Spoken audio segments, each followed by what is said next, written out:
So this has been a less than great summer for me. First, it's a record-setting heat wave, then fires, then strikes, then more heat waves, and then more heat, and then my hard drive exploded. So I lost everything I had done in like the few hours that I had been able to play anything because it was too hot to turn shit on. I haven't played. I played very little video games all summer. This is about that's not a good button for that to be. I have done 0 settings on this as well. But I figured, you know what? Got a new Metroid game coming out in a little bit. And I am going to do a bit of just a bit of button changing real quick.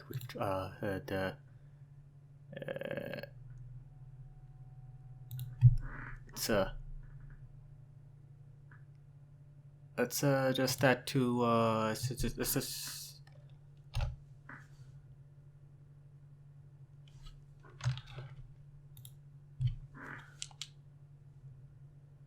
yeah, okay, that should be good, hopefully. Yeah, that's much better. Anyways, so Metroid Dread comes out in less than a month, so I wanted to at least get Zero Mission, Fusion, and Super Metroid out of the way, and before then. And I'm going to do my best to not like completely not do that because of my record of not finishing things. Oh, by the way, the hard drive exploding meant I lost all the file progress in that English translation of EPO I had been working on, which, to be fair, wasn't a whole lot, but I will have to recover that progress before moving forward. Then, the Fire Emblem was lost. There's just a lot of things that were lost. Mostly like Fire Emblem and Resident Evil haven't been continuing because of the difficulty of getting the extra people together that those involve. Because their schedule, I have a set schedule. Their schedules are far from set or constant or anything, and I am absolutely blaming them for something that I've showed a pattern of doing, which is not finishing stuff. Because that's reasonable, right? I haven't played this game in fucking years. But we'll see how this goes. I mean, by we'll see how this goes, I'm not turning this off until I hit credits. So that I can't not finish it. Unless something else explodes in the meantime. Which, considering my luck the last 3 months, seems very likely. And also, on the subject of Resident Evil 8, I haven't even played it on my own time. It's just been sitting there, and I haven't played a whole fucking lot on my own time. I played shit all. But, Resident Evil's the one that hurts, because, I had time to play that before things started to go to hell.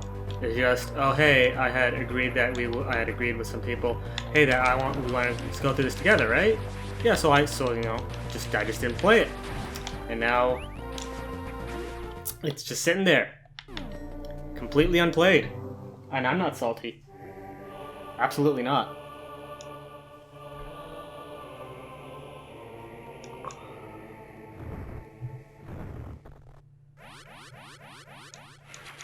But, now that summer is mostly over, temperatures are dropping, it doesn't feel like when I turn on any sort of electronic device that's not my phone that I'm going to die, because the AC just isn't strong enough where I'm at for 40 degree temperatures. 40 degrees Celsius, which is around like 110, 115 Fahrenheit. It's not great for existence. So yeah. Now that's not a thing that's happening, at least for a little bit, I can actually, play stuff. And so interestingly enough, I was playing Final Fantasy XIV when my hard drive died. I was just, leveling up my summoner because I had nothing to do. And in the middle of a dungeon, wait, that's not the right button. That's the right button. Well, this is unfortunate. This ain't good. I'm not gonna be able to kill this dude.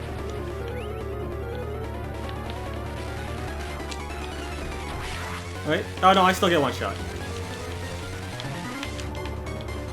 There's a double hit you can do, but I am very out of practice.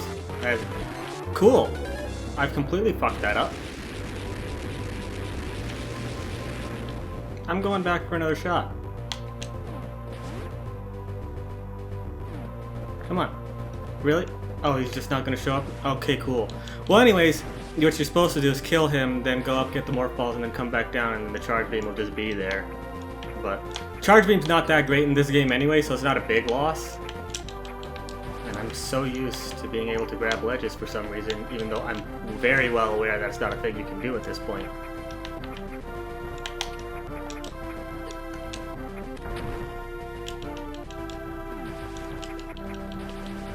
Whatever, I'll get another shot at him, and I'll fuck that up too.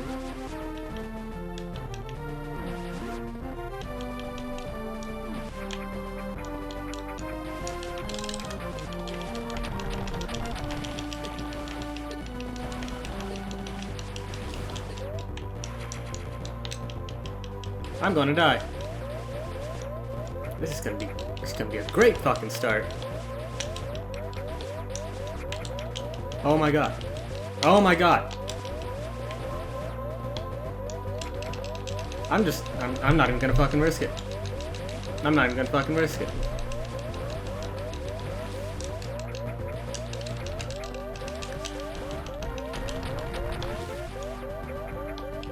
This is going awesome. Oh, he's back. And I don't have any health to deal with this.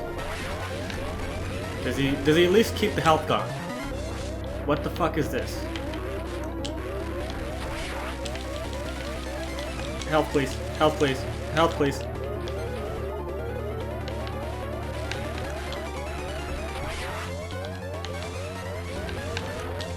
Okay, cool. I can get charge beam from there when I come back. Not the biggest deal. But still pretty awful showing for me so far.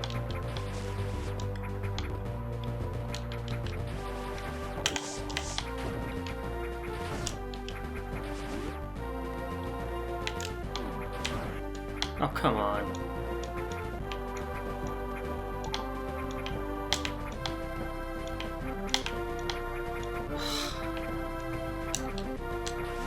You know, I just want a wall jump. It's not that hard.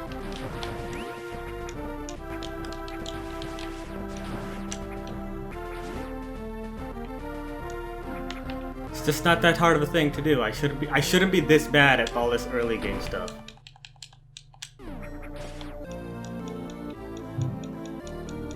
But I didn't die, so that's good enough. For now.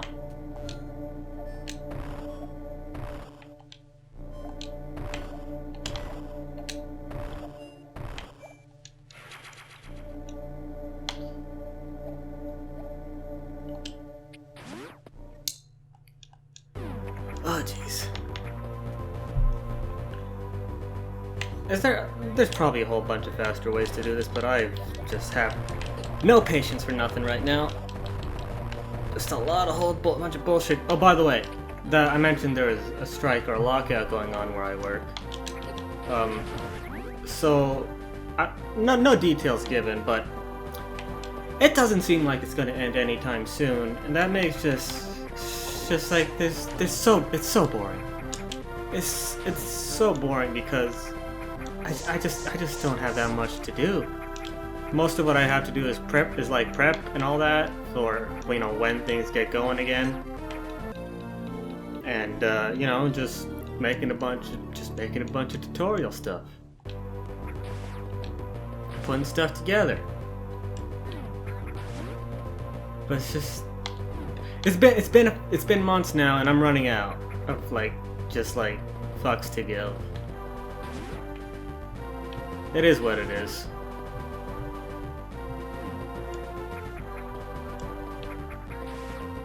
That's all on that. Anyways, time to go down, get myself some ice beam, and move forward. Well, actually, come on. I'm truly awful at this. At every aspect.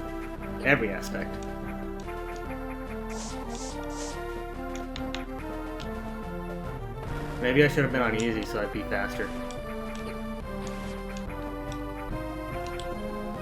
Oh, that's right, that's right, I can actually do that. I'm like, why am I getting hit? I never get hit by these, and it's not even that hard to jump today. It's because I'm usually charging when I make the jump.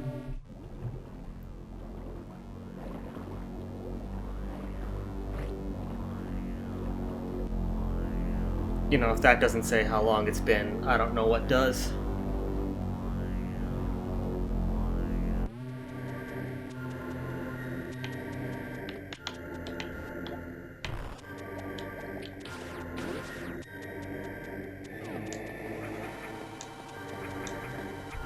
See how much of a difference that makes?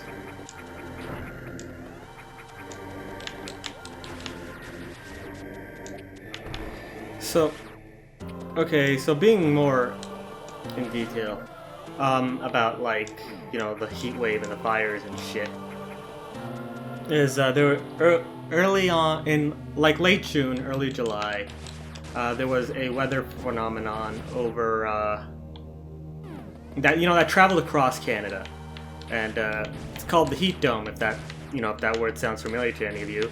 That's the name of the move that Trunks used to kill Cell in his ruined future. So, you know, big old battle going on here. People died. It was pretty bad. Effectively, what happens in a heat dome is you got a bunch of high pressure air, and it forms a dome, as the name suggests. The problem being is that it's a high pressure dome over a region which A, prevents the air in that region from really moving, which in the summer means, you know, lots of heat coming down. That air gets warmer and it's got nowhere to go. And which, you know, typically a high pressure you know, air in this region, you know, means like low to mid 30s in like Vancouver or whatever, but you know, that's not enough to explain the 41 that it hit with the high humidity, which, you know, living hell that is. And so the difference here was the high pressure air effectively, you know, bears down on the air below it, pressurizing the air below it. And if y'all know anything about what happens when you pressurize air without letting anything escape, is things tend to get warmer. Some of you have probably seen like a experiment where you put a cotton ball in a syringe and then you press down really fast, and the cotton ball like bursts into flames due to the rapidly increasing temperature from the pressure boost. It's kind of like that, but a lot slower, and you know, there's a lot more air to heat up. And you know, the pressure increase isn't too great, but you know, it's enough to kill people, which I feel like is the only metric that really mattered. And this is you know, particularly of note for me, is that I live away from home now in a much warmer area anyway, so I got it, you know, pretty bad there. But well, warmer in the summer, colder in the winter. Got like minus 30 over here. It was bad.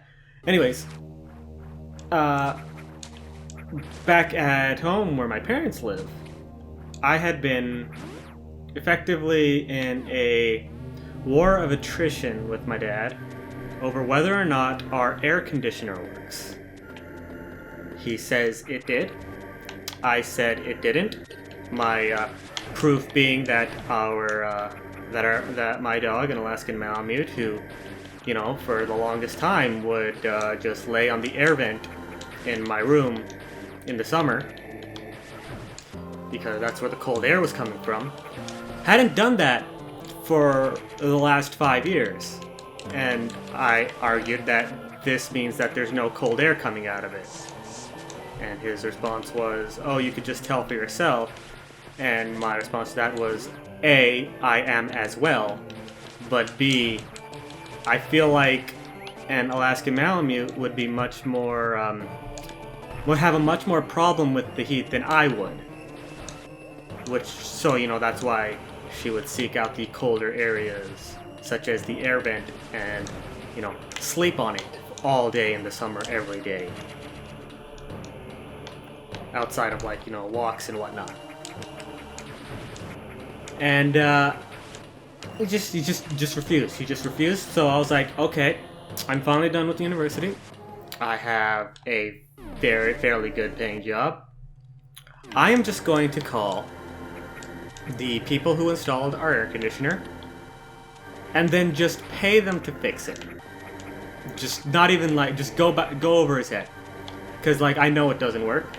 His proof, by the way, was, oh, I put my foot over the vent and then my foot feels colder, so it must be working. And my response being, yeah, that's called a fan.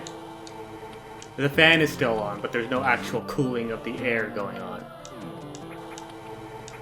And carry this argument on for 5 years now. So I had the money to just fix it myself. I didn't care if it was gonna cost me $1,000 or $2. It's just that. This is ridiculous, and we're getting a heat wave coming up. So I did that. He finds out that I'm going to,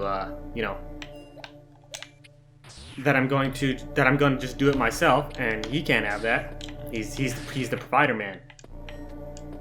So he calls ahead and cancels the appointment.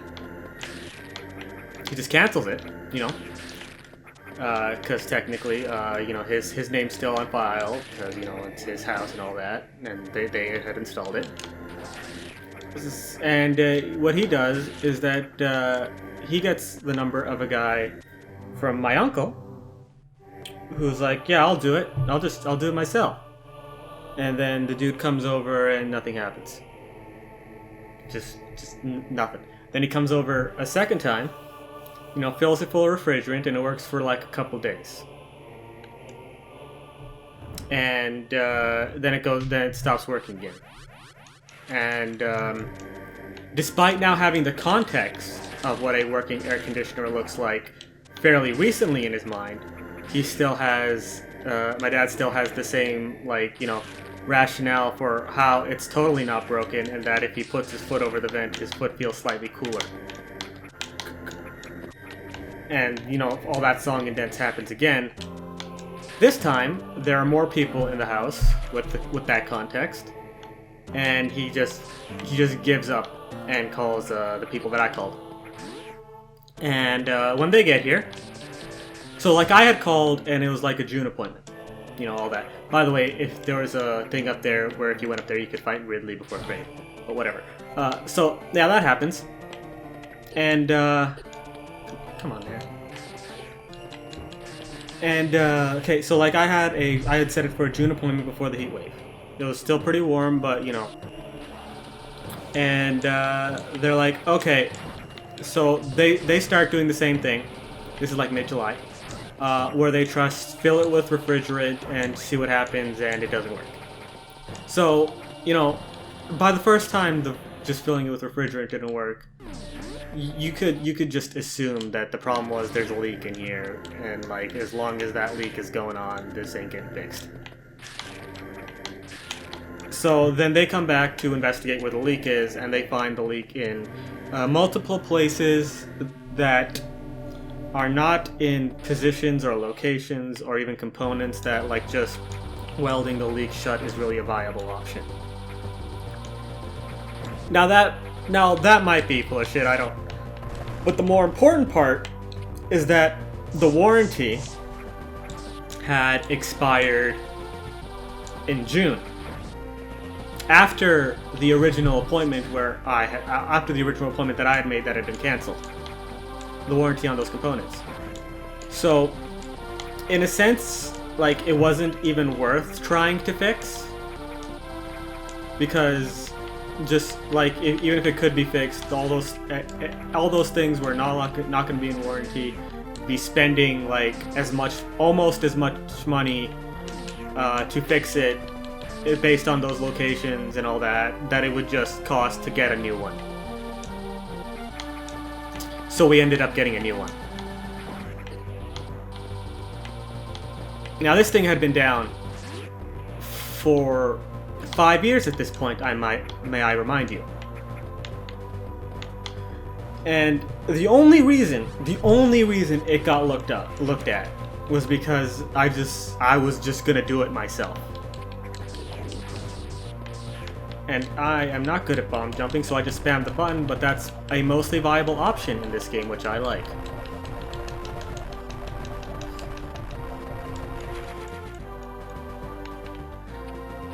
So that's been the story of the AC. And fun fact, after we got it fixed, it was never warm enough over there for the rest of the summer to ever warrant using it. Where I am, we were still in the 30s because I'm in a fucking desert. And, you know, that's just a thing that I have to live with. Dry air, frozen winters. Not a whole lot of snow though, because, you know, the desert. Oh, and it was also like, you know, super on fire the whole time. And, you know, breathing in a bunch of smoke for, like a month wasn't great. But that's been the story of my summer. How's your summer been? I know that the only, like, only thing that I made or put up, in that time was the, you know, how to install EPO on, like, how to play EPO on your PC video or whatever with the translation and all that. And, like, I felt like I could have named it better. I could have just, you know, called it like a PS3 emulator tutorial, and then probably would have gained more traction. But, you know, that's not what it was meant to be, even though all of the steps were in there. And, you know, I ended up having to use that information, like, after my hard drive died. Which, oh, I never actually finished explaining that, did I? I have so much to talk about. I have a bunch of other stuff to talk about that's going to wait for, you know, the Demon Souls, because that's just where I complain about that stuff. Would you believe me if I said that, I had not touched my PS5 since I made that video? I mean, I did, like, literally, until yesterday, let's say that. Yesterday I had, I don't know, I just turned on Ratchet and Clank for the first time because I had bought that earlier in the week, and I was like, okay, oh, come on, man.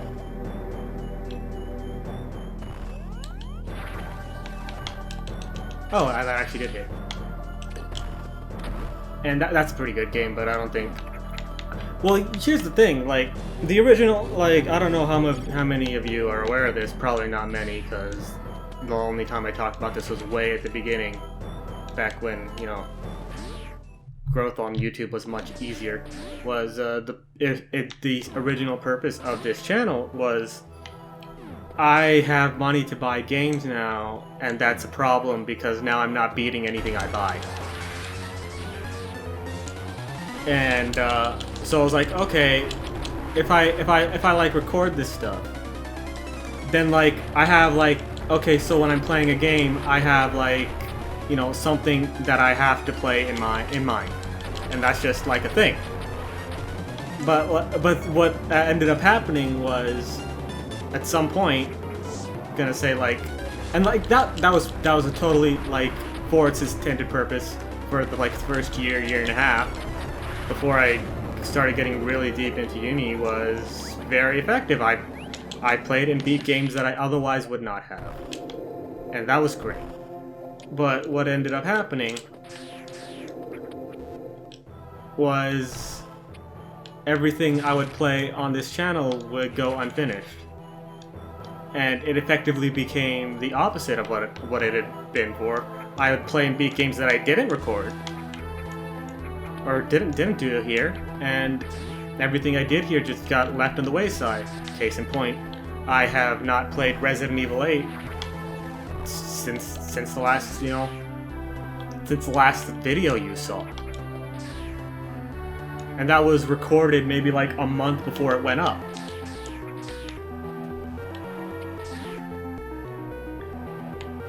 And I don't know what to do about that. I'm thinking maybe I could like set aside some time to just like some dedicated time in the week to just live stream instead.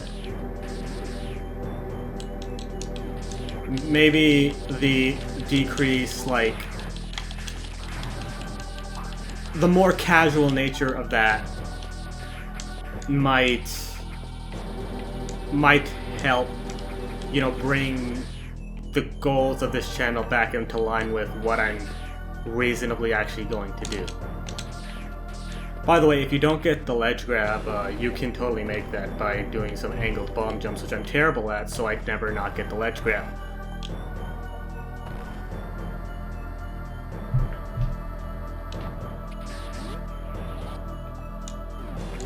And because, like, I've had like ideas for rants going back from like E3 in mind, but like none of them are super, well, some of them are just relevant conceptually. But like the idea is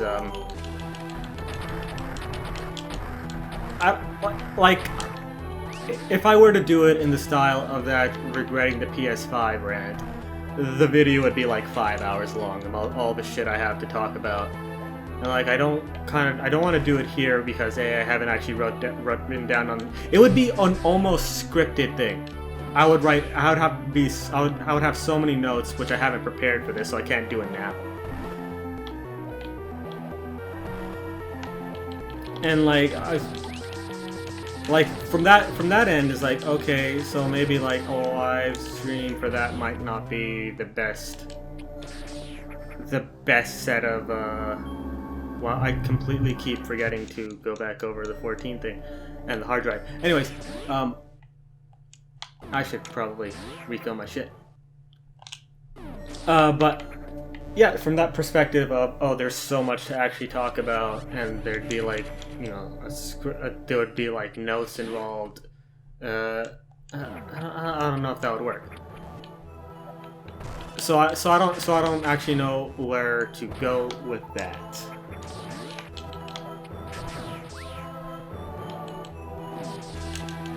I might. Well, even if I did, I don't think like I'd have time this week, because you know, I very rarely have time to do shit. I got like, you know, 3 hours in a day after work where like I have time to do anything, and usually that time is spent just trying to do nothing. I'm just tired all the time now. It sucks. Getting old sucks. I don't recommend it. If you can avoid like growing up and getting old, I would just go for it, dude.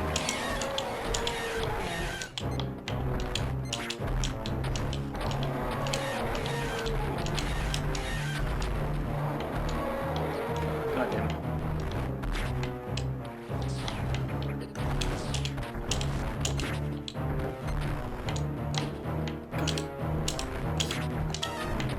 God, I haven't hit him at all.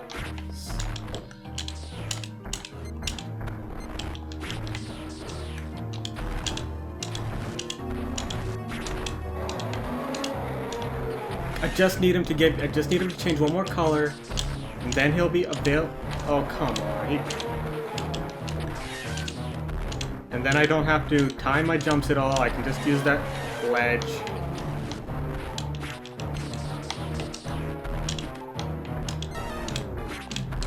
Last time I did this was with supers, and it was much faster and it was much more fun.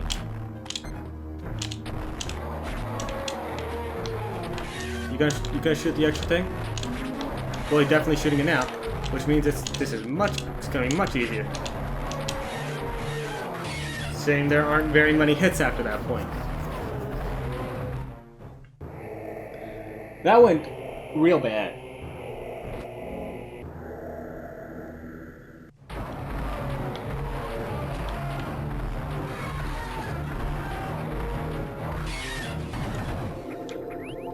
Aren't really necessary because you can just heal yourself here. Now, like I was saying, when my hard drive died, so I was just playing 14, leveling up the class, because like I could at least play it on my shitty laptop, which isn't much good for any sort of recording, and No, wait, no, that wasn't on that.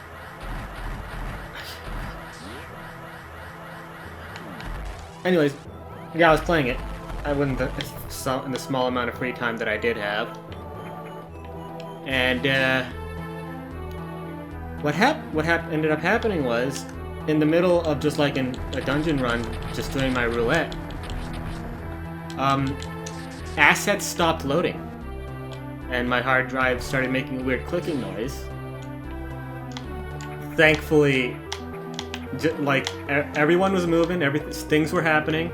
I just couldn't see anything, like no enemies were spawning, and I couldn't target anything or anything like that. Like, oh, this kind of feels like lag, but at the same time, not, because when it's like internet-based lag, I can at least push buttons, and just nothing responds after that. But I can't even target anything to push buttons now. And then we got to the final boss of the dungeon, and things were fine because I guess that part just loads into RAM when you enter a dungeon. And then I was like, okay, this is weird. I can't even when I open an inventory menu, like nothing loads. Something's fucked up here. And like, okay, so then I turn off the computer, turn it back on, because that's the first thing you should do when things go fucky. And what happened was, let me go there. What happened is that I turned on the computer, and as I checked my hard drives, and my storage drive, which was like a shitty old hard drive, just wasn't recognized.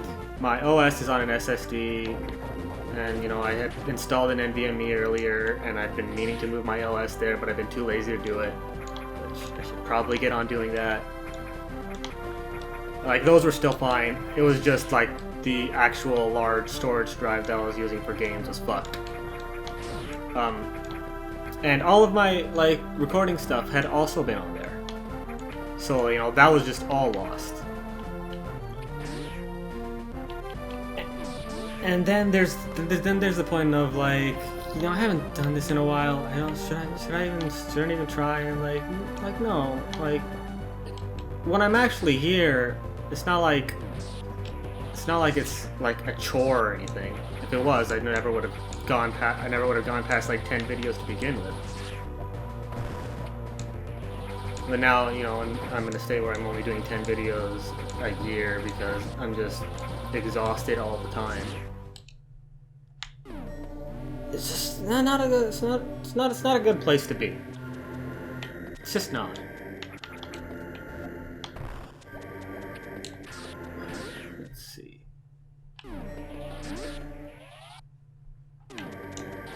So what I'm supposed to do here is get the high jump boots and then go back to Brinstar and get Varia.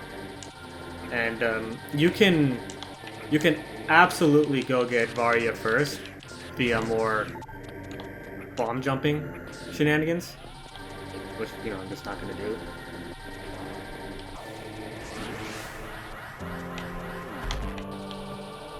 So yeah, that's that. Anything else? I think that's it for just things I wanted to complain about. Oh wait, no, there's more. There's more.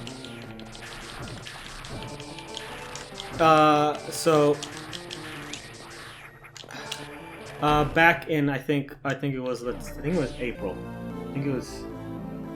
Was it in April or was it March? Either way, at some point, my sister-in-law, took a flight to India to go see her family. And we all said, that's a dumb idea. You're gonna get stuck there. Also, India is completely being super fucked with, which is currently, we currently call it the Delta variant, but at the time it was the Indian variant, and then it just kind of disappeared there. And that, now we're left with dealing with it. And And like literally the day before she was supposed to fly back, planes to Canada from India were just completely shut down, and all I could just, and that was just like the most, I want to say, Schadenfreude, that's the word, that I've ever had over something. Because this is someone who I've had, like, we'll say an argument about, okay, yeah, like, I'll drive you to this place, you don't have your license yet. And, like, you know, my brother's not available. But you just gotta put your seatbelt on. You just gotta do that. You don't have a license. If you don't put a seatbelt on, I'm the one who gets ticketed. And I know this because I got my dad ticketed once when I was like 7. And like I'll never forget like what her response was. Cause like I was just completely dumbfounded. It was, well, I don't have to wear a seatbelt. I'm Indian. And I was like, what the fuck? What in the actual, like, bloody fuck does that have to do with anything? And the thing is that, like, in India, like, driving and drivers are so fucking bad. Are just so fucking bad that, like, you just don't do it because, I don't know, maybe it's because you're a coward or something. But, like, nobody wears their seatbelt there. And like everyone is driving down every lane at all times, and it's like it's a fucking hellscape. It's Mad Max over there. One time I went, and I legit saw like a dude hit like a motorcycle, and then everyone else just dragged that dude out of his car and started beating the shit out of him, just like in the middle of the street. And that's just how they do it there. Everyone drives crazy, but if you fuck up, your seatbelt wouldn't have helped you to begin with, because they'll just drag you out and beat the shit out of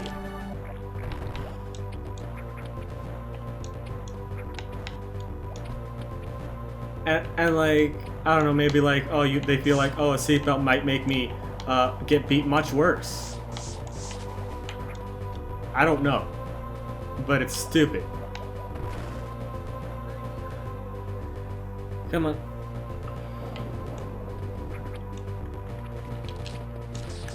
And that's just like, hearing that like she was stuck there was just so funny to me for so long. She only ever even made it back like midway through August, I think, and she had to get double vaxxed. Which, you know, fair enough. You get the vaccine and all that. But it was like it was just like so unnecessary for her to go to begin with. And like the idea that like recreational flights are still available at a time like now, when like shit ain't getting better. The vaccine was supposed to make things better, but, you know, in Canada, where our death rate is climbing higher than it ever has before, and it's just like, shit's just fucked, to use the proper terminology and all that. I think I was meant to go back this way.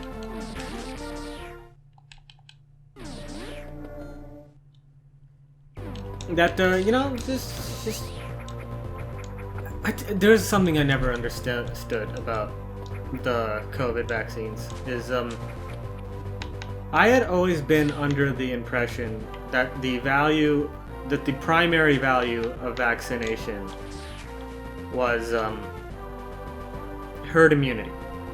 If you get enough people who are vaccinated, then there are people who would be otherwise vulnerable, who maybe can't get the vaccine for whatever reason, that they would be protected because vaccines create immunity. At least for every other vaccine that's ever existed. Like, smallpox doesn't get eradicated if the smallpox vaccine doesn't generate some level of immunity. That you don't need a PhD to, like, you know, reason that out. Like, measles, mumps, all this shit doesn't A, get near eradicated, and B, make a comeback if the vaccine didn't actually stop spread. But we hear from about these COVID vaccines is that they don't do anything about spread. I mean, no, there's mixed messages, but like at best it might slow spread, which based on current case numbers and death numbers in Canada is like the exact opposite case, especially in BC that's got like an 80% single dose and like a 70% double dose number at this point. We're just getting fucked. And it's like okay, so like, yeah, no, best case it slows spread, worst case it's, you know, it's the exact same. You're just as likely to get infected through its exposure. You'll just have milder symptoms, but your viral load will remain exactly the same. So you're like, you as a vector for the disease are as a vaccinated vector are 100% as infectious as an unvaccinated vector, except there's the issue that leaky vaccines may at least according to, you know, every pre-COVID study on leaky vaccines, that leaky vaccines might actually increase viral mutation. And that there would be, and in that case, there may be a case to be made that the rushed out and inefficient vaccines that we have might be responsible for things like the Delta variant or the Mu variant, which isn't a thing right now, but we're being told may or may not be a thing later. It's just a whole bunch of shit, dude. It's really all it is. Not like bullshit. I mean, there's some bullshit involved with this whole rules for thee and not for me thing that's going on with a lot of politicians and shit. Yeah, we're all in this together, but, you know, we don't have to mask up and we're allowed to go out and, you know, work out and and we don't have to mask up when we do it, but you all have to. And it's like, oh, it's just, you know, it's just one person. It's just one person. It's not that big. It is a big deal. It's a big deal when that one person is the one making the rules for everyone else.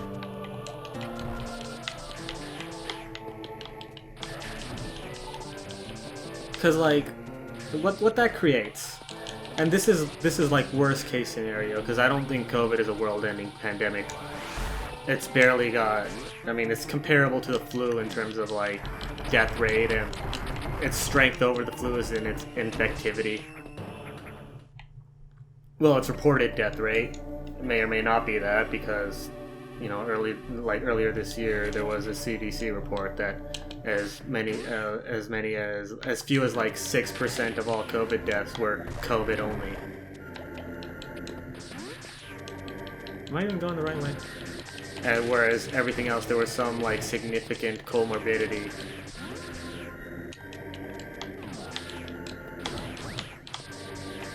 And in that case, it's like, well then, what the fuck are we doing? And like, you know, of those COVID deaths, like at least the vast majority of them were either like, you know, already over 80 or morbidly obese. And in that case, it's like, well, like, if it wasn't COVID, it would have been something else, wouldn't it?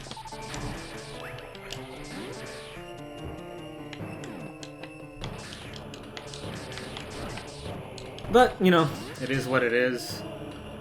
I imagine the hope was, okay, we can't have another seasonal flu-like disease, because the flu is already like the viral high-score killer of like humanity ever. You know, second only to malaria in like overall diseases. Now, like, if we had another flu-like disease running roughshod over us, things would be very, very bad over the long term. So, like, get it under control now and hope for the best. And just, it seems like we haven't got it under control at all.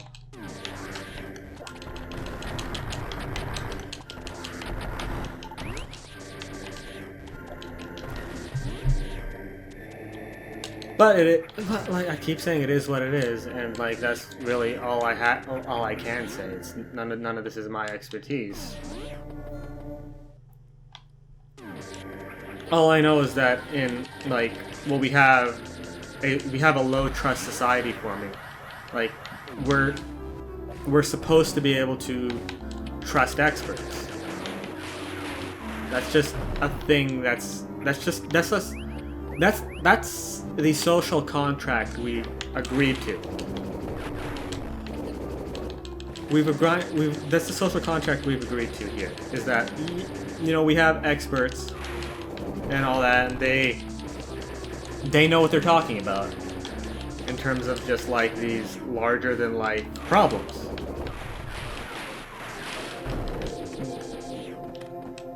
But they aren't. None of their solutions seem to be working. Either because they require an unrealistic amount of, social cooperation from a species that will only socially cooperate within their own in-group. And like you can see this super hard from how people talked about the vaccines from pre and post US election.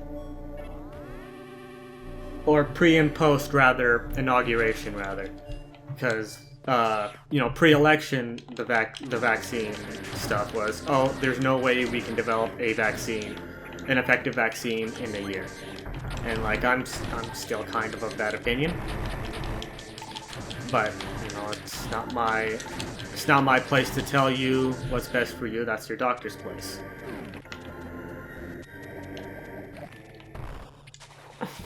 But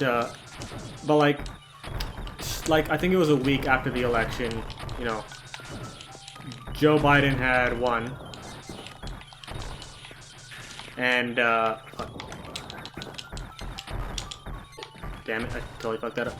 Joe Biden had won, and like a couple days or a week later or whatever it was, Pfizer had announced that they had developed a vaccine.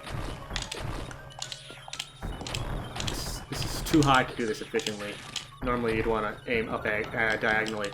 And really all you see, and Trump took credit due to his like Operation Warp Speed initiative, whatever the hell that was. And I think it was just like reducing like restrictions on testing and all that to make things go faster. But you just like from Never Trumpers or Democrat supporters or Biden supporters or whatever you want to call them, they universally held the position of they're not going to trust a Trump vaccine. They're not going to trust a Trump vaccine and all that. And it's not anti-vax, it's anti-Trump and all that. Something fascist, my body, my rules or whatever. And then the inauguration happens. And Joe Biden's now the president.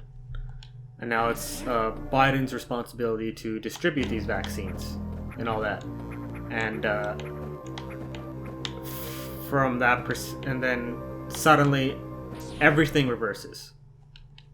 You had Trump supporters who are like, oh, we got a vaccine now, and it's because of our dear supreme leader's like, forethought and getting rid of regulatory bullshit or whatever, and he's gonna save us all.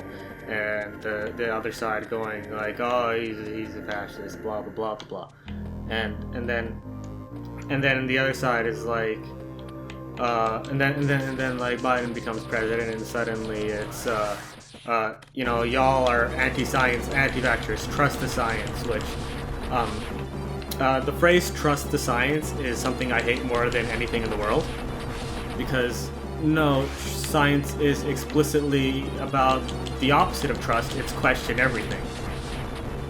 You don't just you don't like science doesn't progress if you just trust what's mainstream.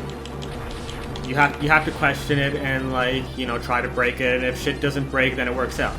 And that's what science is and what's supposed to be, but that's not what it is now. It's a religion now, and that's just the world we live in, and I hate every second of it. But anyways,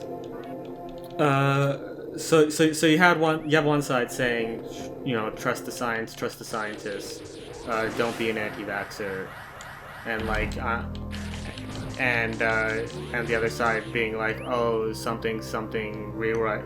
I can't even know what they're saying. They're just they're just fucking out of it, and like, and oh well, they're saying like ivermectin and hydroxychloroquine. And then on the other side you have the trust science crowd discounting the scientific method in regards to these quote-unquote I don't remember how far I have to go. That wasn't far enough. In regards to these potential solutions, it's just like, oh no, it's just fish tank cleaner and horse paste, despite them having actual human uses and all that. Mostly as anti-parasitics, but I think the idea is that the way that they stop parasites is similar to the way that COVID infects a human, so maybe there's some value in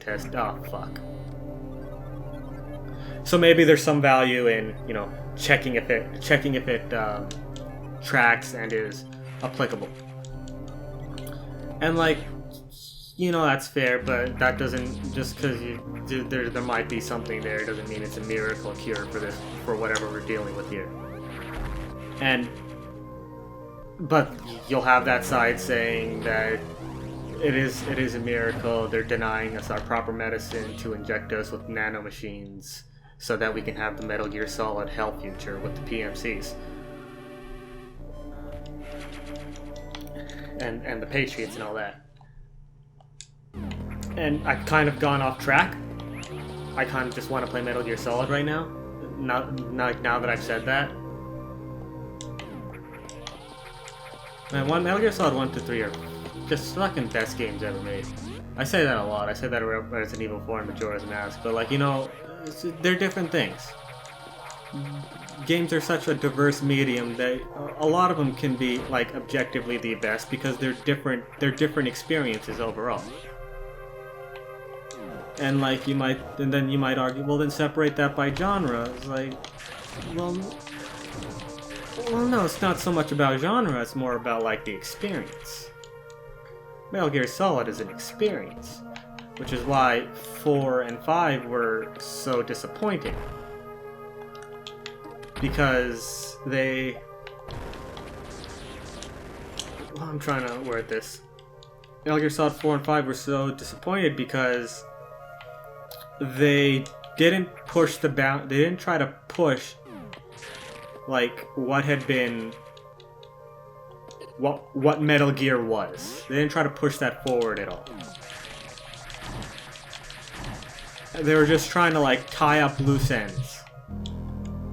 And going from Metal Gear 1 to Metal Gear Solid 2, they didn't introduce anything new. They were just tying up loose ends. And in that sense, even Metal Gear Solid 3 didn't just tie up loose ends even despite being a prequel. It legit, like, introduced shit and concepts into the world that then 4 and Peace Walker and 5 would eventually take and mostly fucking, like, ignore and ruin. Which was, not a fun place to be.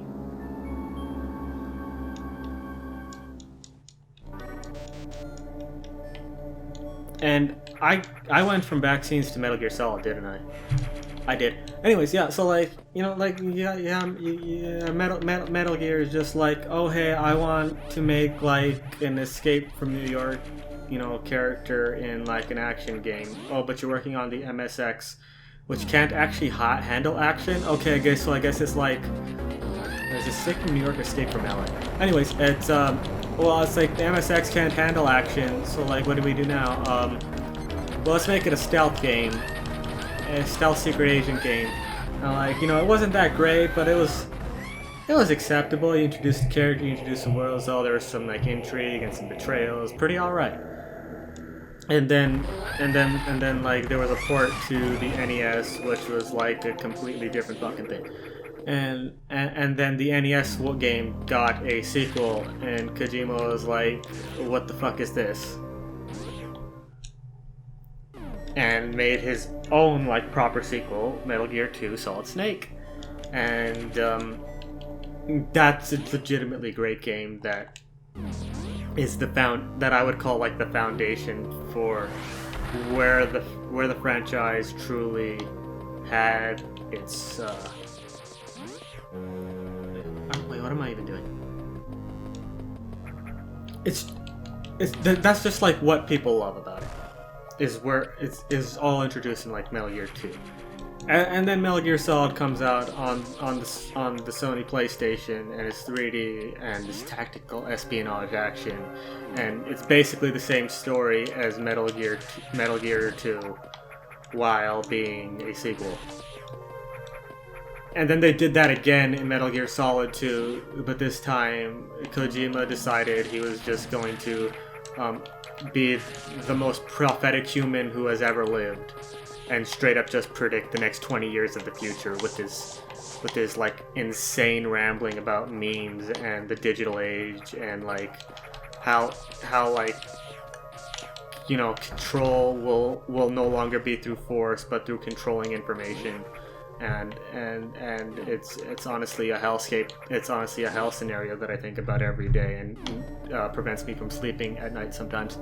And then Metal Gear Solid 3 is like, okay, so you had that guy, Big Boss, who was kind of like the spiritual catalyst for all this shit going down with his Metal Gear 1 and 2 stuff, and then, you know, Liquid's obsession with his legacy in Metal Gear Solid 1, and you know, he wasn't really a player in Metal Gear Solid 1 as much as he was a symbol of the conflict between Liquid and Solid Snake and all that. And he had absolutely fucking shit all to do in Metal Gear Solid 2, but you know, this is a story we can explore. What's Big Boss's story and all that, and like it ends with like the handshake and the salute, and it's like, okay, we never need to come here again. What you have is perfect and gold, and if you ever touch it again, it could only ruin it. It can only make things worse. You can't make things better from where you're at right now. Metal Gear Solid 3.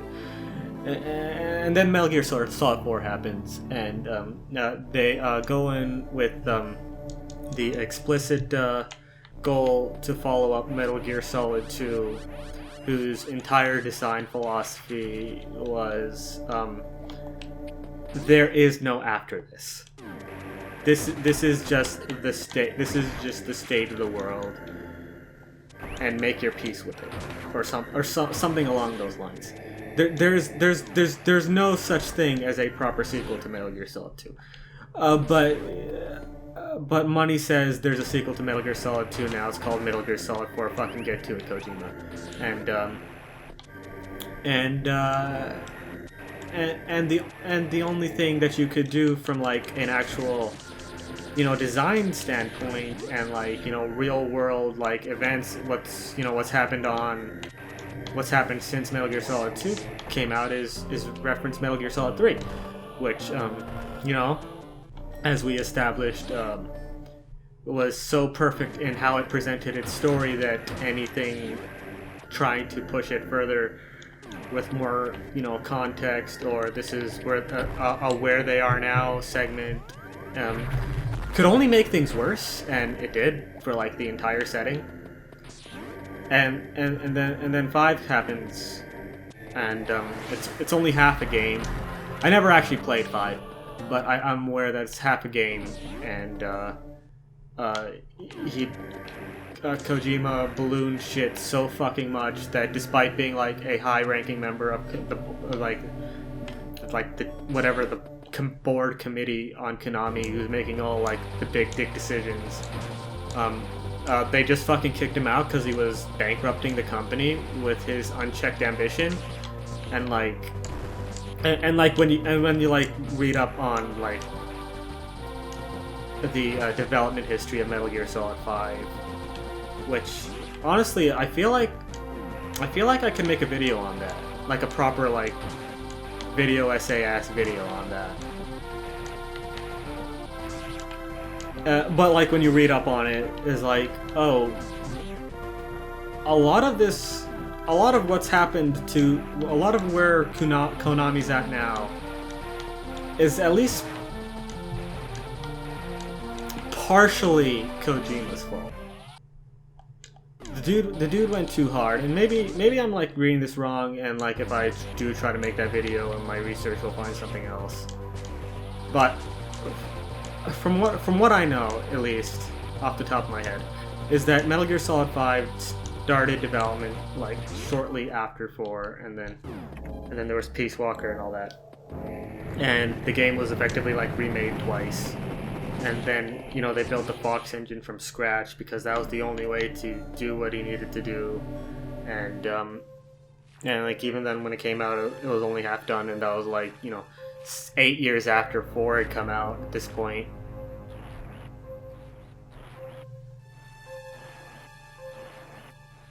It's kind of like, actually, you know, it's kind of like Final Fantasy 15 in that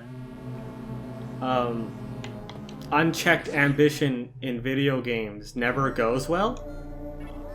You have Final Fantasy 15, Metal Gear Solid 5, Duke Nukem Forever. Just like you have like an auteur with a lot of sway at a company who would like, you know what? It's not even just video games. There's other shit, like movies or wrestling with Vince. Movies with George Lucas, wrestling with Vince. These, like, outside of like a novel or like music,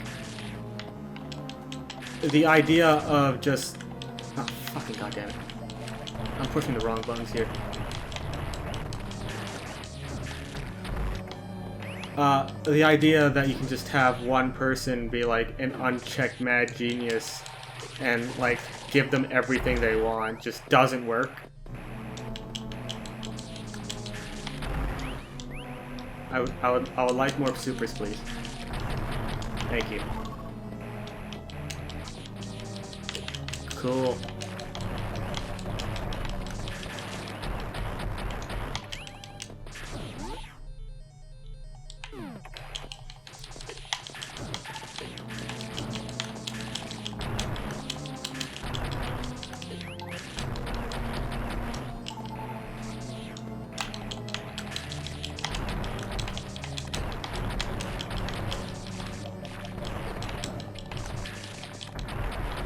Did I just clip through that Metroid to get past the other one? Yes. That is a thing that happened. Thank you for noticing.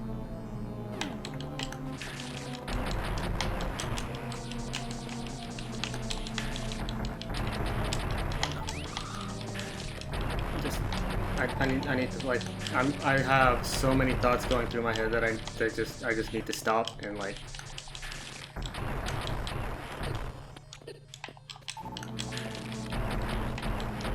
Oh, sick, I got 2 supers from that.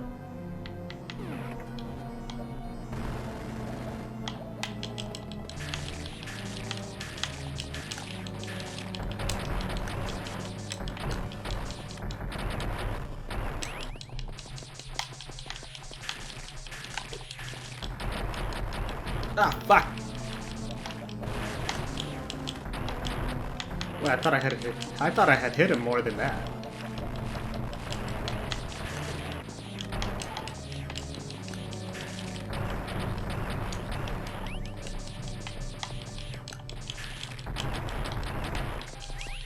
Okay, that's all the Metroids. Now I just need to refill all of these missiles.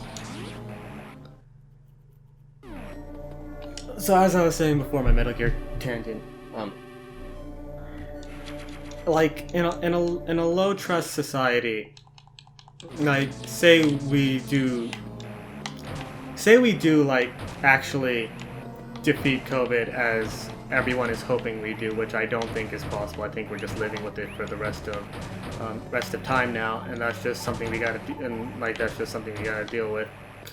COVID's going to be with the flu. That is, well, actually, no. The flu's been effectively eradicated because apparently, nobody's got it in the last 2 years. It's just we just skipped a full-on flu season, which might be, in a word, completely terrible and like an actual worst-case scenario for where COVID has brought us.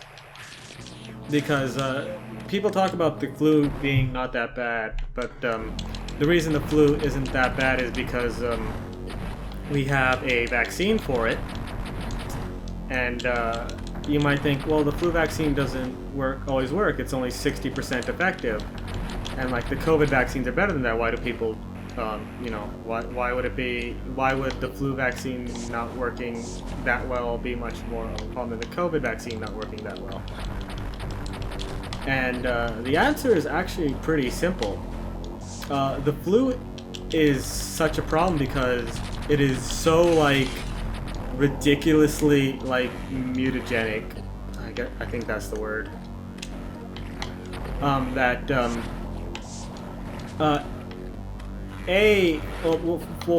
For one thing, a flu shot, and the annual flu shot begins development like a year or two before the flu season that it goes into like that it gets distributed, because that's how like safety protocols for these things work. And so like they're essentially guessing, well, statistically analyzing, okay, what are our 4 flu strains going to look like in 2 years when these things actually go into like proper use? Because there are 4 strains of the flu, and there are 4 like strains of seasonal flu, and they're all changing all the time, and they're just completely out of control with like their mutation, to the point where like you could be 100. Their like formulation for a year's flu shot could be 100% effective at the beginning of a flu season, but the flus will have mutated so much by the end of the flu season, just by virtue of being the flu, that there's like maybe 10% effective or something at the end, because, well, you're not vaccinating against the same virus anymore. And supposedly our COVID vaccines are still effective regardless of the variant, which I'm not sure how much, once again, low trust society, I'm not sure how much I super believe that. But like the only reason our average efficacy of the flu vaccine is 60 is because we're taking data from every single flu season and making predictions about that, where it's going to be in the future, and then the flu shot is developed based on that, and we just have a full year with no data now, which is a problem, because the flu shot, unlike the COVID vaccine, is like, if it did work, if you did get it and it was right, it's one of them perfect vaccines that prevents you from being a vector at all. And like, let's say the flu comes back and we don't have an effective vaccine shot anymore because we're missing data. That's a really fucking bad thing. Because once again, the flu's been killing us for centuries now. And part of why we're so used to it is because we got some built-in ability to fight it. It's something we've lived with for a while. And B, we've had a mostly effective flu shot. So, like, you know, those people who would have been vulnerable to the flu didn't have to worry. Those people who are vulnerable to the flu, by the way, are the same people that COVID's been picking off. So we might end up with a situation where you could... Oh, fuck, I fucked it up again. Where you could almost consider when the flu comes back. If, you know, if it's even gone in the first place, and you just have people who are getting the flu that don't get tested, that think they have COVID, and then they go to the hospital, and then, you know, maybe they might have got COVID at some point, but the problem they're actually having is the flu, and their COVID's actually asymptomatic, but they're called COVID, because we know fucking shit all about this disease.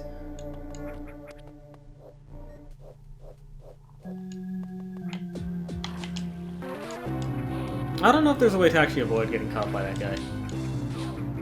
It's fine. And just like, how many of these COVID deaths are actually flu deaths? We don't know, because the flu seems to have vanished, which is super fucking unlikely.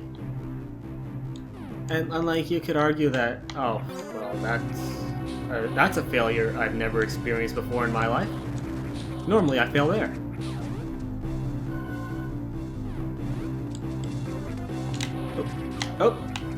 Oh, that was a lot of damage from just going the wrong way.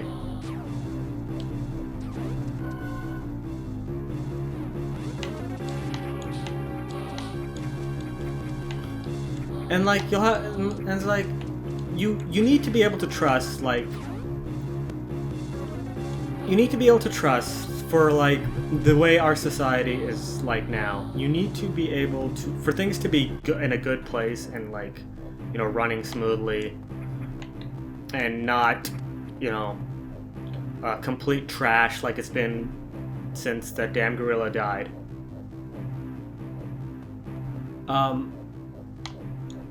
You need faith. You need to be able to have faith in authorities and experts. But that's just not like, I'm not saying like blind faith, because blind faith is how things get really bad. I'm talking like earned. They need to...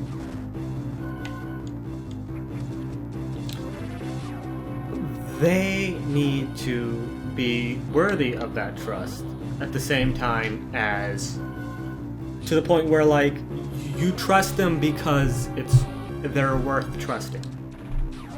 And when you have these people... These people who... will just lie to your face, or make some sort of mandate that, you know, everyone's supposed to follow, and then not follow it, and then argue that, like, the reason that it's fine when they do it because, you know, they're the expert or they're the authority. They're not using that position in a way that will actually help anything. Come on, I need... There we go. They're just being assholes. They're just being assholes. And like, you don't trust an asshole because, like, assholes aren't worth trusting.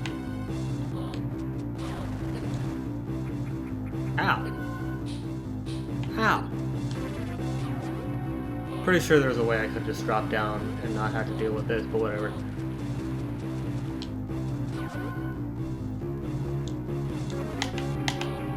Oh, I thought I was gonna make it. But well, actually, that's a lot of damage I've taken. Don't hurt me.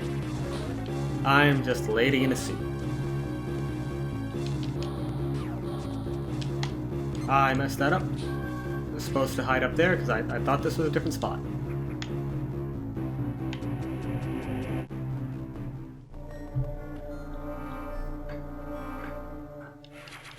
And I think that's where we're moving. Like, it doesn't matter who's in power, who's the authority, or who's talking to you. nobody's gonna trust shit that anyone says unless they have the same team colors. And that is a horrible place to be in.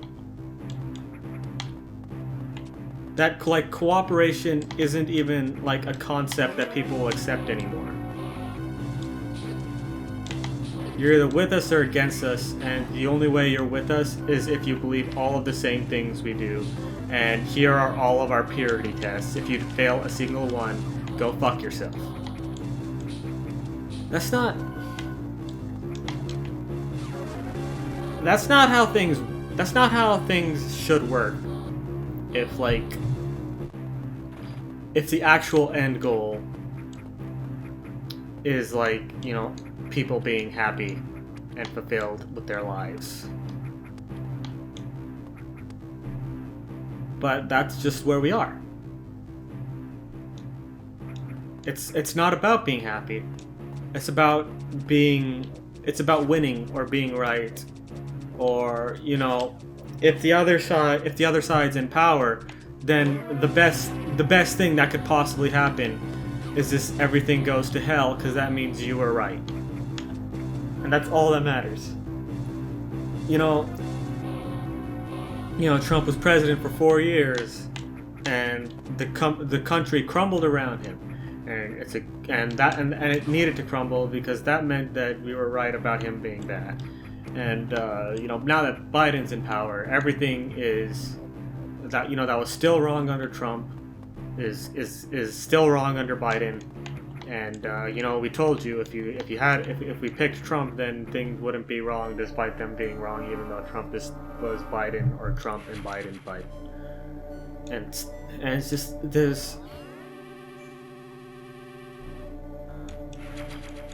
and like I don't think we're in a position where, like, restoring cooperation or, like, any sort of unity, because that is, like, just like a thing that's like a thing that can happen anymore, and that's sad. Do I think the world's gonna? No. I think there'll be assholes being assholes, and they'll try to exert powers, but, like, a lot of those powers will be really hard to enforce. And, like, you know, people who just want to be left alone, for the most part, will be left alone. But only if they don't. But only if they, like, you know, don't try to do anything about it. And oh shit. But I don't think things are getting better. I think that, you know, in terms of, like, progress, things have come to kind of a standstill. Because if things were to actually get better, then why would we need people who have made it their careers to advocate for things getting better if they actually do get better? So, like, I think these people, you got these people who are like, oh, I'll make your life better. They'll promise that, and then they'll get money, power, and privilege as a result of people believing those promises. And then they'll do absolutely nothing about it, and they'll argue it's because, oh, we didn't have enough power, and our enemies tried to stop us. And like, you'll have enough of their supporters believing that like, they won't fucking do anything about it, and just try to get them more power.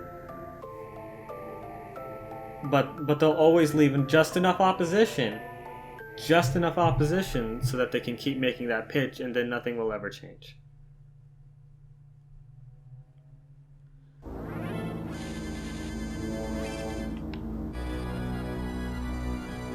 And you'll have people who are, like, you know, actually trying to make those changes, and if they do succeed, if they do succeed, goddammit. If they do succeed, at some point they'll just what's the word I'm looking for? They'll gain enough power that they'll be part of the in-group, that they'll become part of the club, and then actually working to make things better beyond that no longer becomes a priority, and it becomes their prerogative to now reinforce the status quo.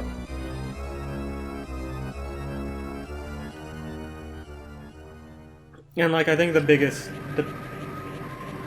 thing about this, the biggest sign of this is social media.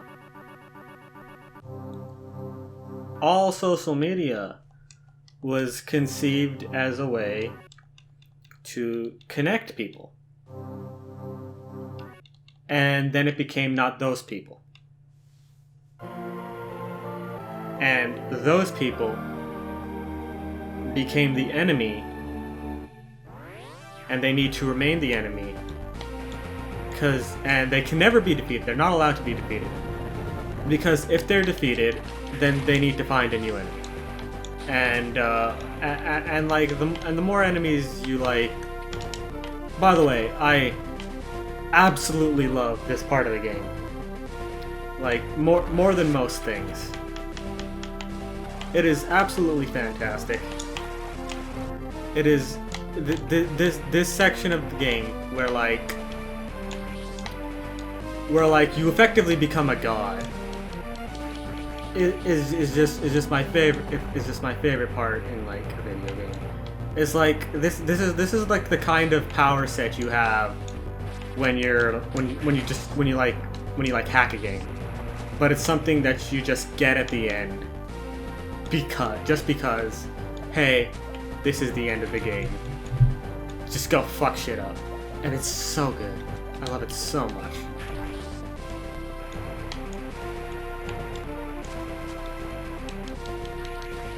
Everything you do is effectively instant kill, except for those one guys, who are just there to be an obstacle at the end.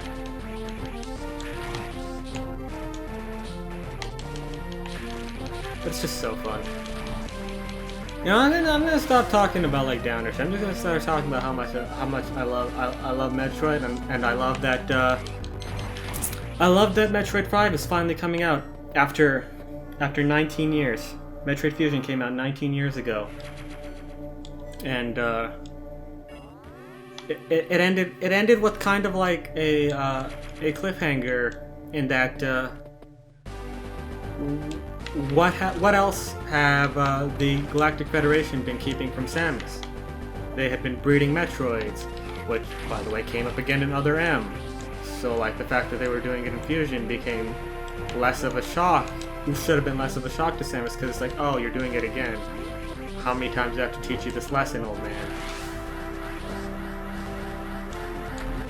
I forgot to start Shine Smart. That's fine.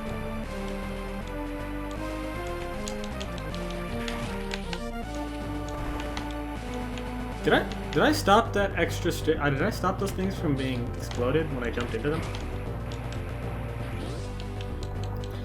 But now we finally get a sequel, Metroid Dread, and it looks so fucking good. And my favorite thing is that in like one of the first overview trailers, or they showed like, oh, this is what the game is going to be like. They immediately like, oh hey, A, you don't have to stand still to omnidirectional aim anymore, and B, you can now counter while running. And it's like, okay, cool, those were the only two problems I had with Samus Returns. Problem solved. I am a happy boy.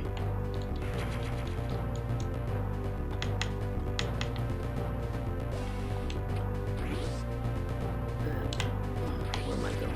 I actually don't remember where to go from here.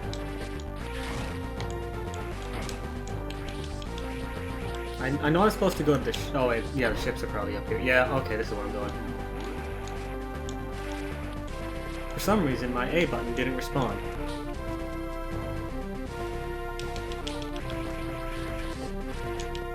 Those are the guys who are immune to the plasma beam, and they ain't cool. Plasma beam is such a cool fucking weapon. But they made it like a plot point in Metroid Fusion, and then they fucking nerfed it to hell in Prime 3, and gave Nova Beam its classic power set of going through enemies, and color as well.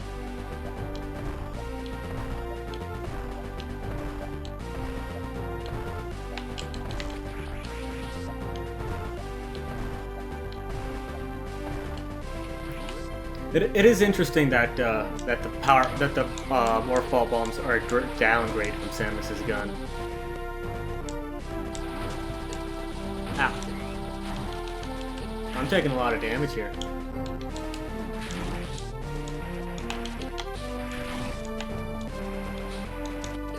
Oh shit, I might actually die.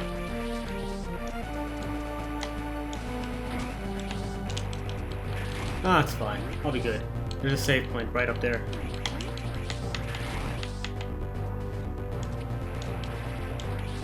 Gonna get that just to be safe.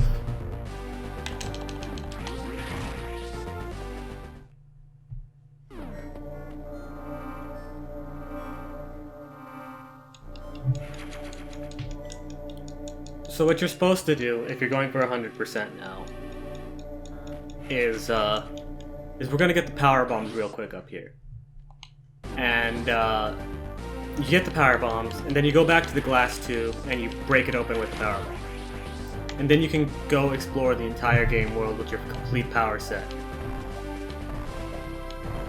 I mean, if you're going for 100%, that's great. But I'm not going for 100%, and I feel like that part of the design kind of spoils,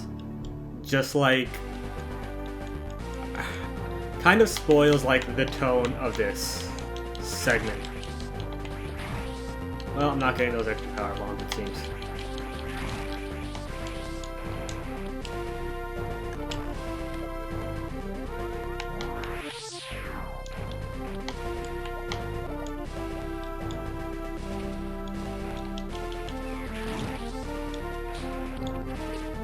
Like, they remade Samus Returns, and they remade Zero Mission.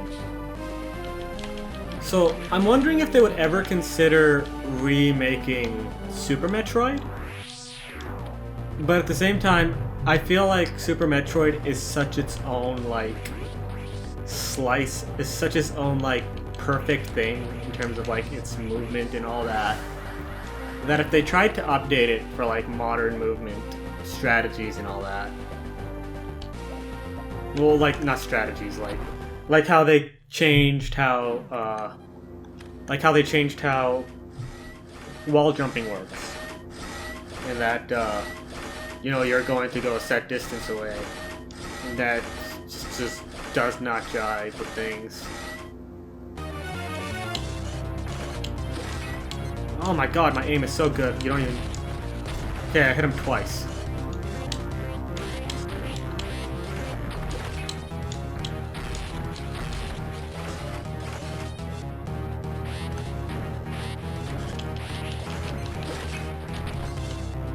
Okay, that's about all I'm getting.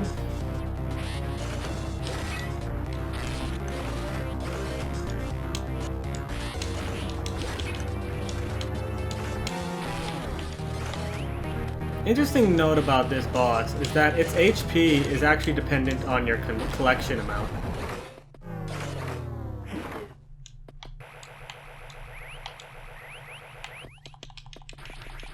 Time to get it.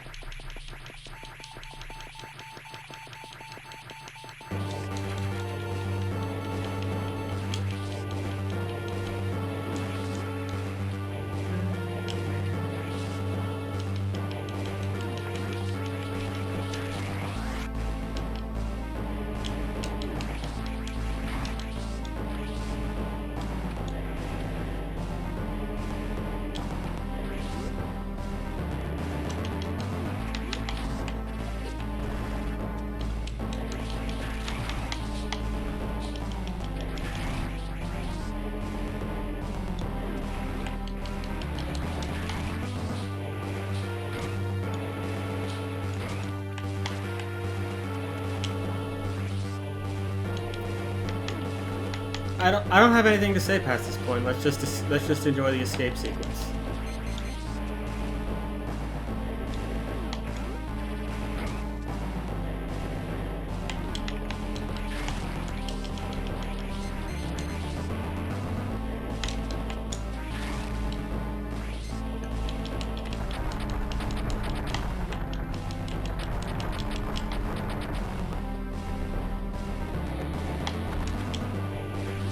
It would have been faster for me to still hit the bottom.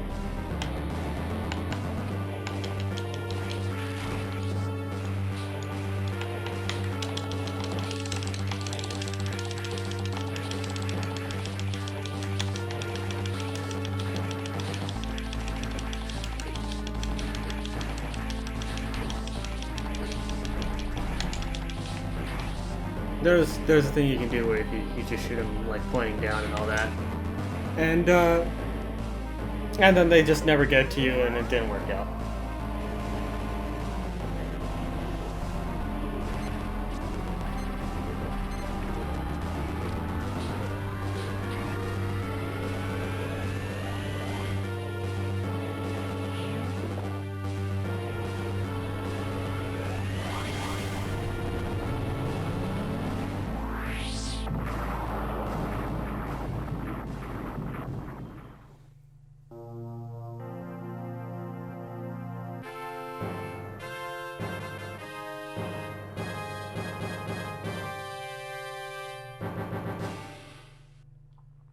If you stuck with me this entire time, I thank you. I will make an effort to get back my EPO file to where it was, so I continue that. I am considering starting some kind of like live streaming just to see if like the casual nature of that will allow me to go back to what this channel was meant to be, which was beating games that I wasn't making time for, instead of this like hellhole of unfinished crap that I'm in.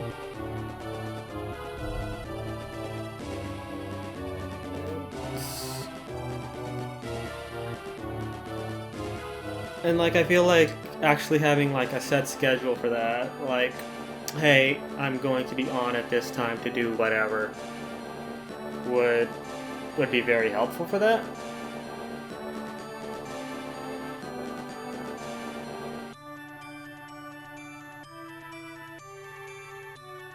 So like we'll see how that works out. I don't know, like, but like my weekdays are still like so fucked.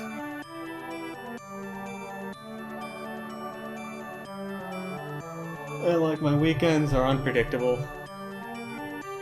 I'll see what time I can absolutely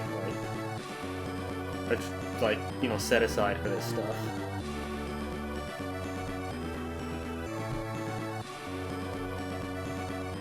I feel like having a better laptop might be helpful in that regard, because like in order to do things consistently now, I'd have to be dragging my desktop like 400 kilometers, which is around like 200-300 miles or whatever, you know, every other weekend, in order to be any kind of consistent with that. So like maybe the answer is to just get a better laptop, just like a proper like gaming one that I can use for just recording shit. Show me my shitty ending, bro.